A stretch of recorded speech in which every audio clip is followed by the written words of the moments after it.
vous invite à vous lever pour prendre ce chant comme une prière, ceux qui ont la santé pour le faire.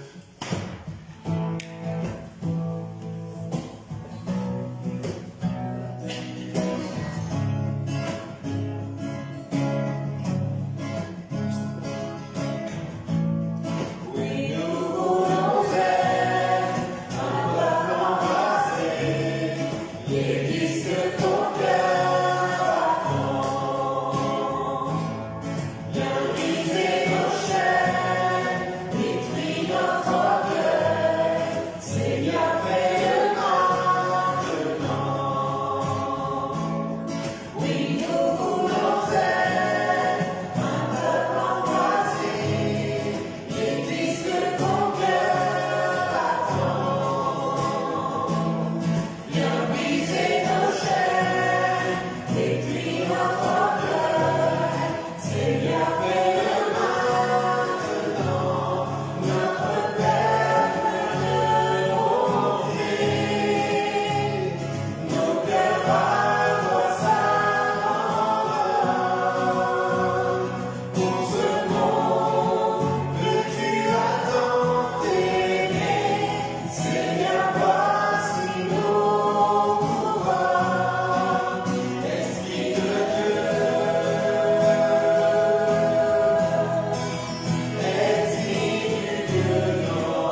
Quel jour de gloire, quand Jésus m'a sauvé, quel jour de gloire, quand Jésus m'a sauvé, quel jour de gloire, quand Jésus m'a sauvé, quel jour de gloire, quand Jésus m'a sauvé. Du chêne du péché, Jésus m'a libéré, du chêne du péché, Jésus m'a libéré, du chêne du péché, Jésus m'a libéré, quel jour de gloire, quand Jésus m'a sauvé. Quand Jésus m'a sauvé, quel jour de gloire, quand Jésus m'a sauvé, quel jour de gloire, quand Jésus m'a sauvé, quel jour de gloire, quand Jésus m'a sauvé. Aux choses du passé, je ne veux plus toucher. Aux choses du passé, je ne veux plus toucher. Aux choses du passé, je ne veux plus toucher. Quel jour de gloire, quand Jésus m'a sauvé. Quel jour de gloire, quand Jésus m'a sauvé. Quel jour de gloire, quand Jésus m'a sauvé. Quel jour de gloire, quand Jésus m'a sauvé. Quel jour de gloire, quand Jésus m'a sauvé.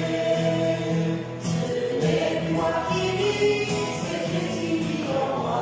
Ce n'est plus moi qui vis, c'est Christ qui vit en moi. Ce n'est plus moi qui vis, c'est Christ qui vit en moi. Quel jour de gloire, quand Jésus m'a sauvé. Quel jour de gloire, quand Jésus m'a sauvé. Quel jour de gloire, quand Jésus m'a sauvé. Quel jour de gloire, quand Jésus m'a sauvé. Quel jour de gloire, quand Jésus m'a sauvé. Amen.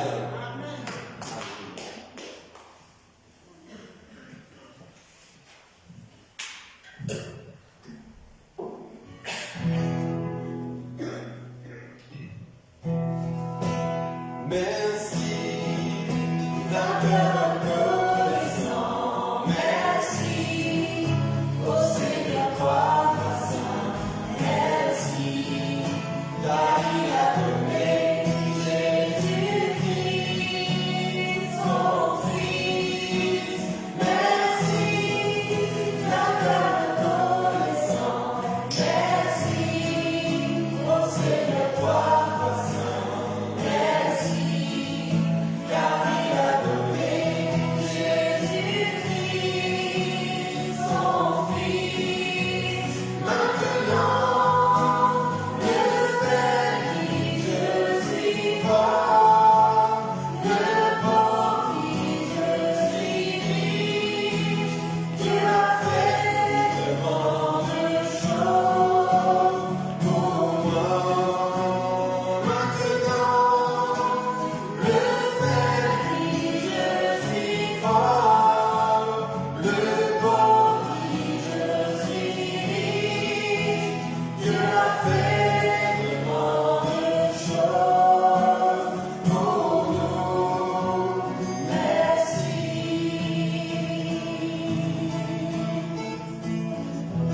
C'est cette nuit de Noël où les bergers étonnés ont levé les yeux vers le ciel. Ils voient le sang de suivez-moi, je vous conduis. Il est né cette nuit. Gloire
Des hommes, des femmes, de toute nation, de toute culture, avec parfois des visions différentes, mais avec un seul cœur, louant l'Éternel, criant à la gloire de Dieu. Amen. C'est merveilleux, non? Amen. Amen. C'est le dernier vendredi de l'année. Et je suis content d'être au milieu de vous, de partager avec vous ce moment. Que je me disais, c'est la route en venant que c'est vrai que le Seigneur approche, son retour approche. Mais ce vendredi est une occasion de plus de pouvoir nous réunir, de pouvoir prier les uns pour les autres, de pouvoir prier pour tous ceux qui se perdent. Et je suis heureux que Dieu tarde. Parce que son but à lui, c'est que tous soient sauvés. Et je suis heureux que Dieu tarde, même si, au fond de moi, j'ai hâte d'être parmi tous les peuples, toutes les nations, en célébrer son nom éternel. C'est vrai. Donc c'est un privilège, et merci Seigneur. Merci Seigneur, parce que c'est vrai comme on l'a chanté, les jours de gloire, comment Jésus m'a sauvé. Et heureusement que Dieu, un jour, m'a fait grâce. Caché d'entre nous, m'a fait grâce. S'il l'a fait pour moi, s'il l'a fait pour vous, il peut le faire pour d'autres. Alléluia. Amen. Amen. Dieu me parlait dernièrement, au travers d'un texte, vous savez, moi je suis un être étrange. Je ne sais pas si ça vous arrive, mais il y a des textes que je lis, et parfois même des textes qui m'ont été préconisés par d'autres, hein, d'aller voir, mais pourtant ces textes, au fond de moi, ils ne me parlent pas. On va dire, c'est pas possible. Et bien malheureusement, oui, au fond de moi, il y a des textes que j'ai voulu lire une fois, deux fois, trois fois, et Dieu ne me parle pas au travers de ces textes. Et puis, comme toujours, j'ai envie de dire, je vis ma vie, je poursuis mes occupations au travers du temps, et mon travail, et dans mes pensées, Dieu se fait entendre à moi, au travers d'un autre texte que je n'ai pas choisi. Mais là, il me parle. Là, il me parle. Alors, peut-être que ça ne vous arrive pas. Mais je me suis dit, après tout, dans Romains chapitre 10, verset 17, Dieu dit, ainsi la foi vient de ce qu'on entend, et ce qu'on entend vient de la parole de Christ.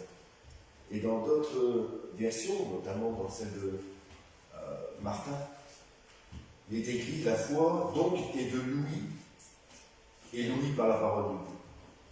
Donc quand je vous dis que Dieu me parle, je ne suis pas fou. Je me réconforte. Il me parle toujours au travers de ces textes, et il me parle. S'il peut me parler, il peut parler à chaque fois. Je suis heureux, encore une fois, qu'un jour, j'ai entendu parler de la parole de Dieu. Un jour, un homme a prêché la parole de Dieu. Et la parole de Jésus-Christ s'est fait entendre à mon cœur. Et je suis heureux ce soir de pouvoir vous transmettre de main en bouche la parole. Alléluia. Cachez votre joie.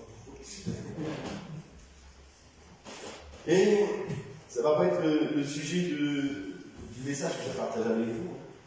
La foi, d'où vient la foi, la parole, etc. Et Dieu m'a parlé au travers de l'histoire, d'une histoire dans Luc au chapitre 15. Vous savez, moi, quand Dieu me parle d'un texte en particulier, ou d'une histoire particulière, je lis toujours ce qui avance, ce qui est après. Parfois plusieurs chapitres avant, plusieurs chapitres après. Donc là, j'ai lu à partir du verset 1er, pardon. Il décrit tous les péagers et les pécheurs s'approchaient de Jésus pour l'entendre. Les pharisiens et les scribes murmuraient et disaient, celui-ci accueille les pécheurs et mange avec eux. Mais il leur dit cette parabole. Quel homme d'entre vous, qui a 100 brebis et qu'il en perd une, ne laisse les 99 autres dans le désert pour aller après celle qui est perdue jusqu'à ce qu'il la retrouve. Lorsqu'il l'a trouvée, il la met avec joie sur ses épaules et de retour à la maison, il appelle chez lui ses amis et ses voisins et leur dit « Réjouissez-vous avec moi car j'ai trouvé ma brebis qui était perdue. » De même, je vous le dis, il y aura plus de joie dans le ciel pour un seul pécheur qui se repent que pour 99 justes qui n'ont pas besoin de repentance. Ce texte dans Luc 15, c'est Jésus qui parle. Jésus parle, mais il parle à qui? Il parle aux pharisiens et aux scribes. Il s'adresse à eux, et peut-être que tout le monde ne sait pas ce qu'est un pharisien ou un scribe. Les pharisiens sont des religieux qui sont même parfois décrits comme une secte dans le judaïsme, parce qu'ils vont loin dans la religion. Et les scribes, qu'est-ce qu'un scribe? Un scribe, c'est un érudit qui connaît les Écritures d'une manière parfaite. Les scribes étaient ceux qui recopiaient les Écritures ou qui supervisaient l'écriture de l'Ancien Testament. Il est dit qu'ils la contrôlaient au point qu'ils vérifiaient chaque espace, entre chaque mot, entre chaque lettre. Tellement ils étaient méticuleux sur les Écritures. C'était aussi des hommes de loi à qui on confiait des textes de loi. C'était des érudits. Et c'est à eux que Jésus est confronté à ce moment-là. À ces religieux et à ces scribes, qui ne comprennent pas pourquoi Jésus est au milieu de pécheurs, de péagers. Ils ne comprennent pas, ils n'acceptent pas, ils murmurent contre lui. Ils murmurent contre lui. Et Jésus, de leur répondre par ces paraboles, quel homme parmi vous, s'il a 99 brebis, c'est facile, ces brebis, laisse les 99 et va en chercher une brebis, il en a 100. Cela signifie que, il sous-entend que tous les hommes lui appartiennent, mais qu'il est venu non pas pour ceux qui sont sauvés, mais il est venu pour sauver ceux qui sont perdus.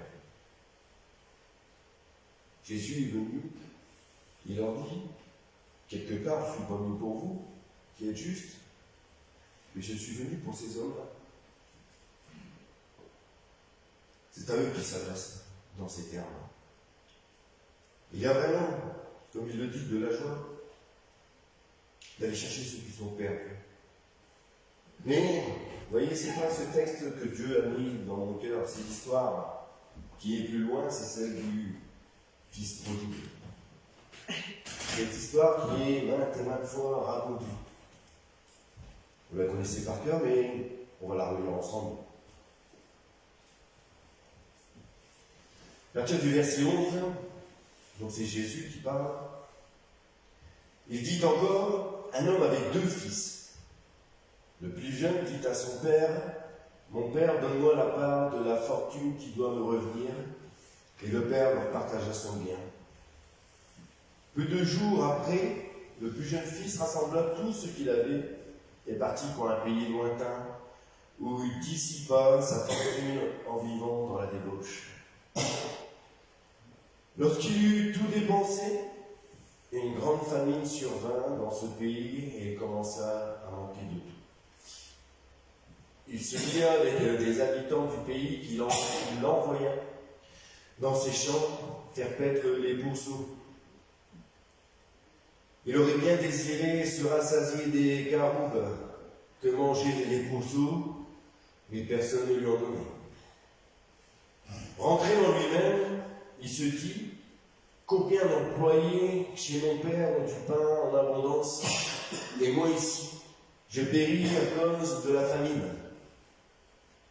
Je me lèverai, j'irai vers mon père et lui dirai, Père, j'ai péché contre le ciel et envers toi. Je ne suis plus digne d'attraper ton fils, traite-moi comme un de tes employés. Il se leva et alla vers son père. Comme il était encore loin, son père le vit et fut touché de compassion. Il voulut se jeter à son cou et l'embrassa. Le fils lui dit, Père, j'ai péché contre le ciel et envers toi, je ne suis plus digne d'attraper ton fils. Mais le père dit à ses serviteurs, apportez vite la plus belle robe et mettez-la lui. Mettez-lui une bague au doigt et des sandales pour ses pieds. Amenez le veau gras et tuez-le. Mangeons et réjouissons-nous. Car mon fils que voici était mort et il est revenu à la vie. Il était perdu et il l'a retrouvé. Et il est retrouvé. Et ils commencèrent à se réjouir. Or, le fils aîné, étant dans les champs, lorsqu'il revint et s'approcha de la maison, il entendit de la musique et des danses. Il appela un des serviteurs et s'informa de ce qui se passait. Ce dernier lui dit, ton frère est de retour, et parce qu'il lui a été rendu en bonne santé, ton père a tué le veau gras. Il se mit en colère et ne voulut plus entrer. Son père sortit pour l'y inviter. Alors il répondit à son père, voici, il y a tant d'années que je te sers, jamais je n'ai désobéi à tes ordres. Et à moi, jamais tu n'as donné un chevreau pour me réjouir avec mes amis. Mais quand ton fils que voilà est arrivé, celui qui a dévoré ton bien avec des prostituées, pour lui, tu as tué le veau gras. Toi, mon enfant, lui dit le père, tu es toujours avec moi, et tout ce que j'ai est à toi. Mais il fallait bien se réjouir et s'égayer, car ton frère que voilà était mort, et il est revenu à la vie, il était perdu, et il est retrouvé. Alléluia. Amen. Alors cette histoire que nous connaissons bien, hein, qui est prise maintes et maintes fois, qui est enseignée, je pense, à l'école du dimanche, nous la connaissons bien, mais j'aimerais la revoir avec vous. Peut-être d'une autre manière, avec ce que Dieu a mis sur mon cœur. Dans cette histoire, il y a 3 personnages. Le premier personnage, c'est le père. Le père, dans cette histoire, il représente qui? Dieu, c'est bien. Ici, tu suis. Merci. Le père représente Dieu. Mais, il ne faut pas oublier, au moment où Jésus parle, il s'adresse à qui? Aux pharisiens et aux scribes. D'accord? Donc le Père peut dire qu'il représente Jésus aussi. D'accord? Le second personnage, c'est le fils prodigue, le petit. Alors, lui, il représente qui?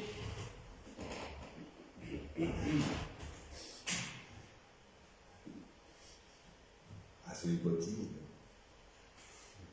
Dans le moment précis où ça se passe, on peut dire que il représente les péagers, les pêcheurs. Si on le met au bout du jour, on peut dire qu'il représente tous les pécheurs de ce monde.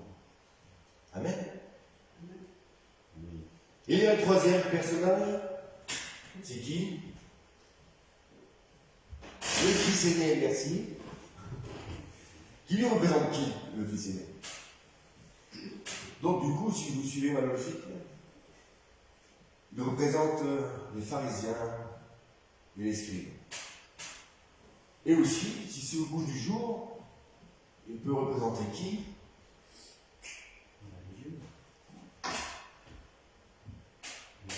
Eh bien nous, les chrétiens. Ils nous représentent.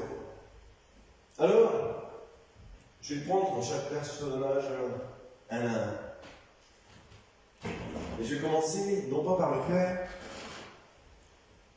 mais je vais commencer par le petit. Vous voyez, celui qui vient importuner le Père et réclamer sa part de l'héritage. Le fils cadet vient, va voir le Père et il dit « Donne-moi ma part ». Et le Père lui donne la part de l'héritage. Mais qu'est-ce que l'héritage? Dans cette histoire, on parle de biens matériels, on parle d'argent. Mais qu'est-ce que c'est? Qu'est-ce que ça peut être? Quand on prêche cette histoire aux enfants, quand on enseigne à l'école du dimanche, l'héritage, c'est son humilité, Notre héritage, avant toute chose, c'est la vie. C'est la vie. Peut-être que vous ne voyez pas comme ça. Notre héritage, ce que nous aurons à la fin, c'est quoi? C'est la vie éternelle. Amen. Amen. Je sais que vous êtes fatigués après les fêtes de Noël. Hein, c'est l'héritage dont nous attendons. Cette place dans le ciel, avec tous les enfants de Dieu, où nous aurons l'éternel. C'est ce que, quelque part, vient réclamer ce jeune. Et si on regarde ensuite le comportement du Père, qu'est-ce qu'il fait?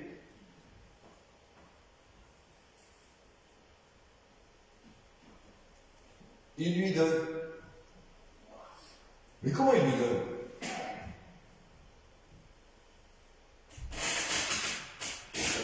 Ça vous interpelle pas, il lui donne sans discuter.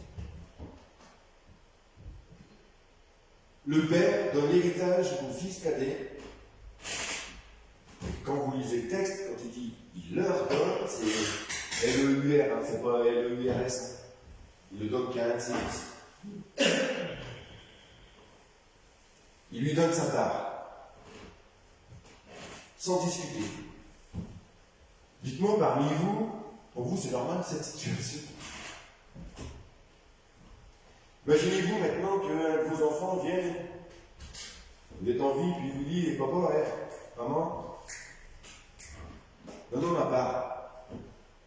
Donne-moi ma part de tes biens, de ce que tu as, donne-moi. Quelle est votre réaction? La première des questions, c'est pourquoi faire? Pourquoi je vais te donner maintenant ta part? Je suis pas encore mort, hein, mon gars. Qu'est-ce que tu vas en faire? Et là, non, Dieu, lui donne sa part sans discuter. Et cette part, c'est, si on remet ça sur la vie, il permet à ce jeune de vivre sa vie. Il le laisse libre. Et Dieu laisse tout être humain libre de choisir sa vie. Amen. David, la dernière fois, quand il a partagé la parole, il a parlé de choix. Il a parlé de choix. Faire des choix, c'est être face à une multitude de possibilités. Et Dieu nous laisse libre, laisse le monde libre de vivre sa vie. Il a laissé son fils partir avec l'héritage. Il a laissé se mettre en danger, laissé se pourvoyer, sans rien dire. Et comment se comporte le Père? Comment se comporte le Père? C'est pas écrit mot à mot, mais si on regarde au verset 20, il est écrit, il se leva et alla vers son Père. Et ensuite, comme il était encore loin, son père le vit et fut touché de compassion. Il courut se jeter à son cou et l'embrassa. Qu'est-ce que ça veut dire? Ça veut dire que le père l'attendait.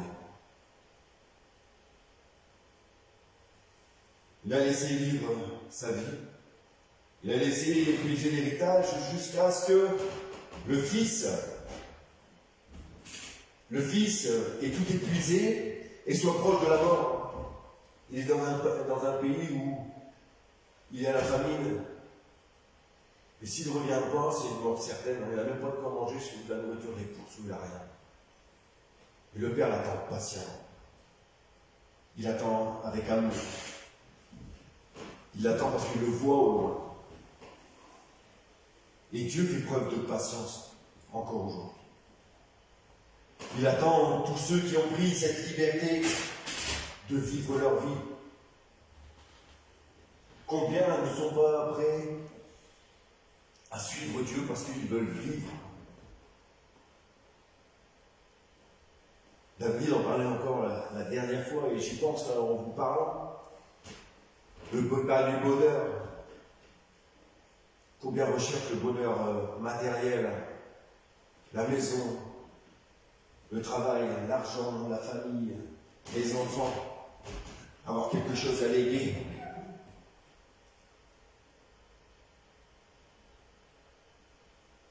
Mais personne ne recherche Dieu au fond de son cœur. Mais Dieu patient. Il fait preuve de patience et il attend. Il attend, prêt à venir à la rencontre de ceux qui ont décidé de faire demi-tour. Il attend. C'est le comportement du Père. C'est le comportement de Jésus. C'est ce qu'il exprime au travers de cette histoire. Et il y a le troisième personnage. Le fils aîné. Celui, comme je vous disais, qui peut être mis pour les pharisiens, les scribes et pour nous-mêmes. Le fils aîné. Qu'est-ce qu'on sait de lui? Tout ce qu'on sait, c'est qu'il est en colère. On ne parle pas de lui du moment où le fils est venu réclamer sa part au père. On ne parle pas de lui tout ce temps où son frère était loin. On parle de lui au moment où le fils revient, se repent, et où le père fait une fête, parce qu'il y a plus de joie dans le ciel pour un seul pécheur qui se repent que pour 99 justes. Et ce fils-là qui était à travailler dans les champs pour son père, et quand il dit au verset,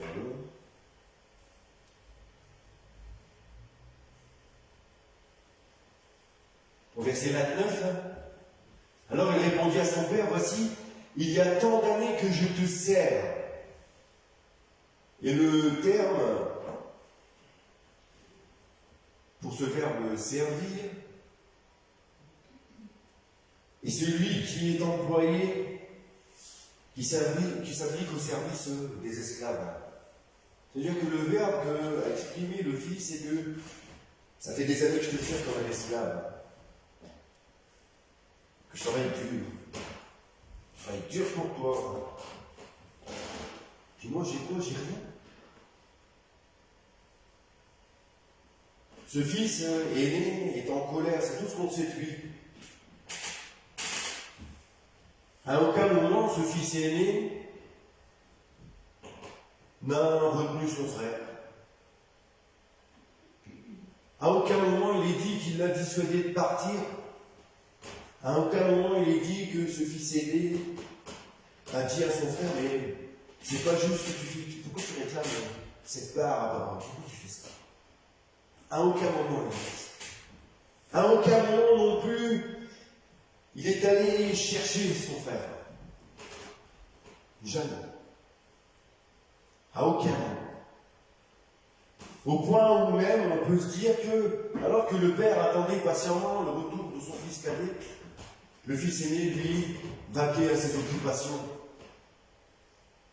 Parce qu'il pensait être le plus important, à travailler d'arrache-pied aux affaires de son père, sans se soucier de celui qui se perdait.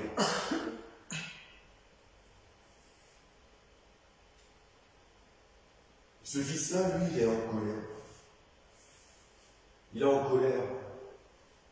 Au point où il ne veut même pas entrer. Il ne veut même pas entrer dans ce lieu de fête que le Père a fait mettre en place pour le pécheur repentant. Il ne veut pas rentrer parce qu'il est en colère, mais aussi parce qu'il ne trouve pas ça juste. Peut-être qu'il s'estime être au-dessus. Et par ça, il se prive de la présence, non seulement de son frère, mais de la présence du Père. Et comment se comporte le Père encore vis-à-vis de ce fils-là? Il le laisse dehors,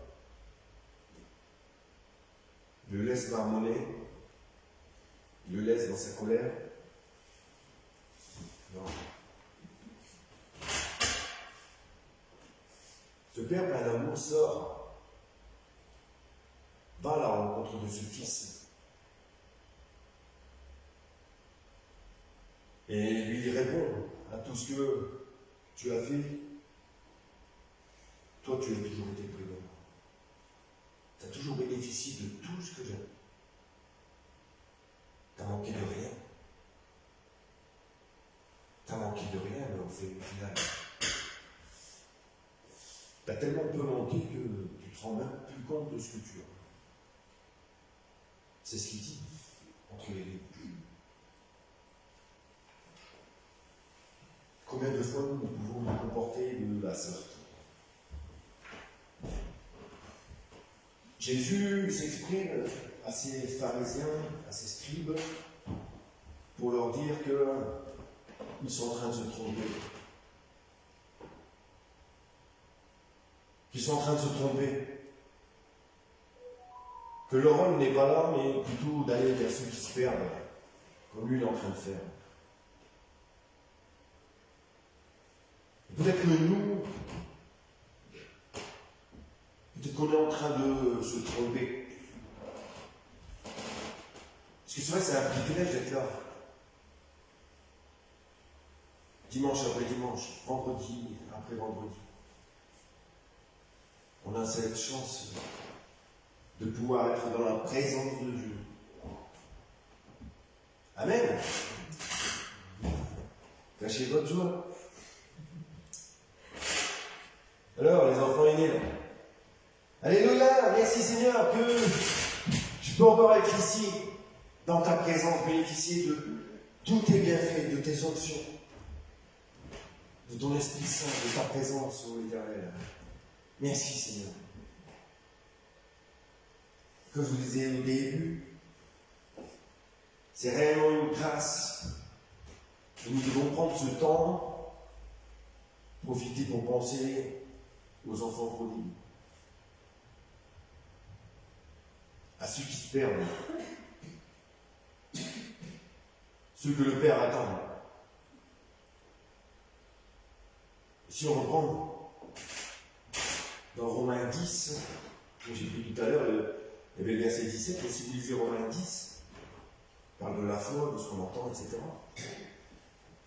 Il est aussi cité, je ne sais plus à quel verset, mais je l'ai lu tout à l'heure, qui sont beaux les pieds de ceux qui annoncent la bonne nouvelle. Amen. Amen.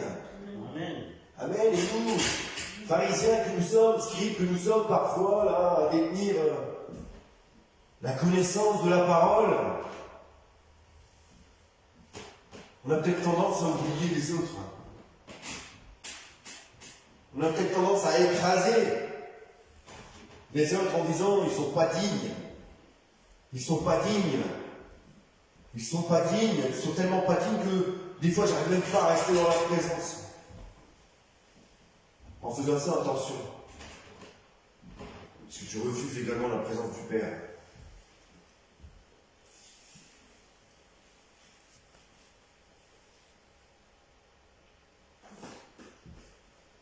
Nous sommes appelés à annoncer la parole. Annoncer la parole, dans certaines traductions, et la parole était qui? Dieu. Et dans certaines traductions, c'est écrit Christ.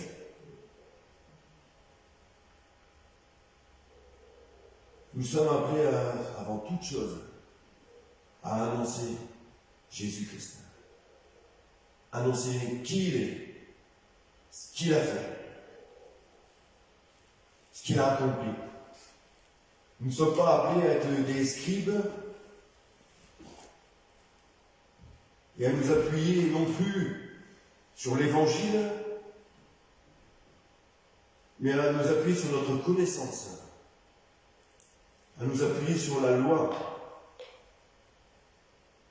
Le seul qui a accompli la loi, c'est Jésus-Christ, dans son intégralité. Et nous sommes appelés à annoncer la bonne nouvelle, à annoncer que Jésus-Christ est mort pour quiconque. Il n'y a pas plus grand, il n'y a pas plus petit. Nul n'est plus digne qu'un autre. Quel jour de joie quand Jésus m'a sauvé. Parce que j'étais perdu. Tu étais perdu. On a tous été perdus. Amen. Et si on a pu être sauvé, alors il peut sauver quiconque. Quiconque croit. Et pour croire, pour avoir la foi, il faut entendre. Et comment entendront-ils si personne ne leur dit? Quel message ont-ils à entendre? Qu'ils doivent accomplir tel et tel rituel tous les jours?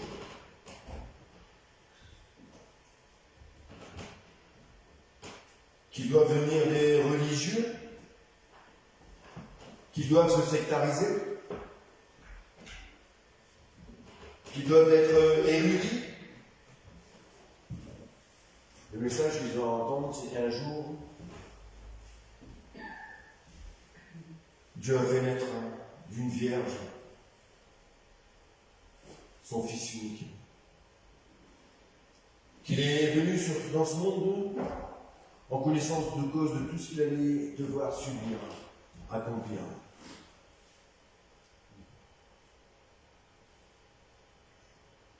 Le message de Noël que nous avons passé, la vie de Jésus, l'amour de Jésus. Jésus n'est pas venu pour 99 justes. Il est venu chercher la brebis qui était égarée.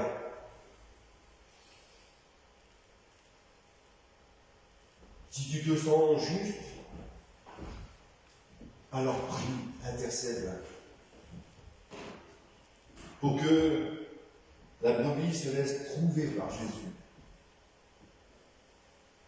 Qu'elle se laisse convaincre de se laisser porter sur ses épaules et ramener jusqu'au Père.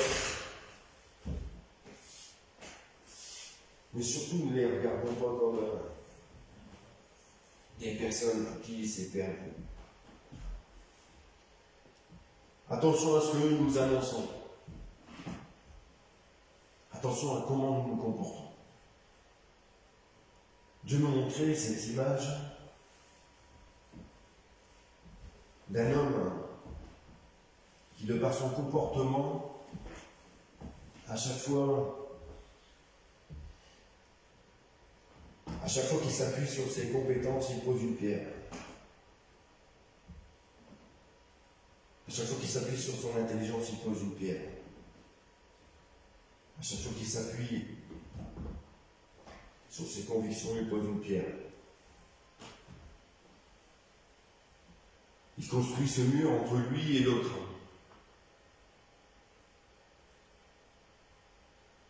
Au point où l'autre de l'autre côté n'entend plus que cet homme a à dire, même s'il a des vérités à dire. Même si ce qu'il dit c'est vrai, son comportement crée un mur. Pas à pas, pierre après pierre. Au point où l'autre de l'autre côté n'entend plus, mais finit par poser ses propres pierres. Et le mur de séparation se construit.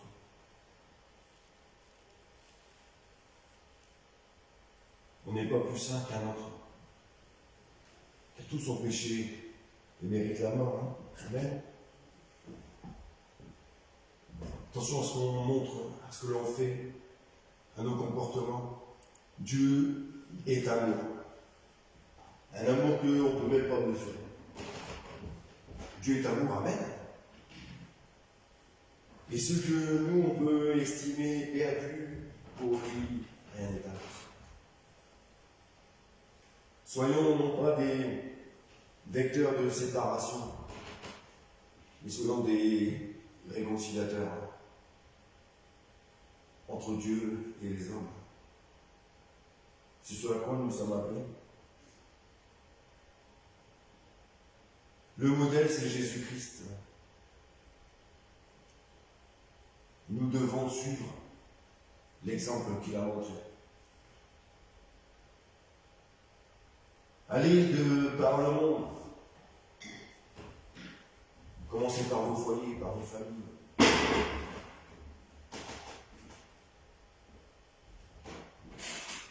Ne construisons plus de remparts autour de nous en pensant que l'autre n'est pas digne de recevoir.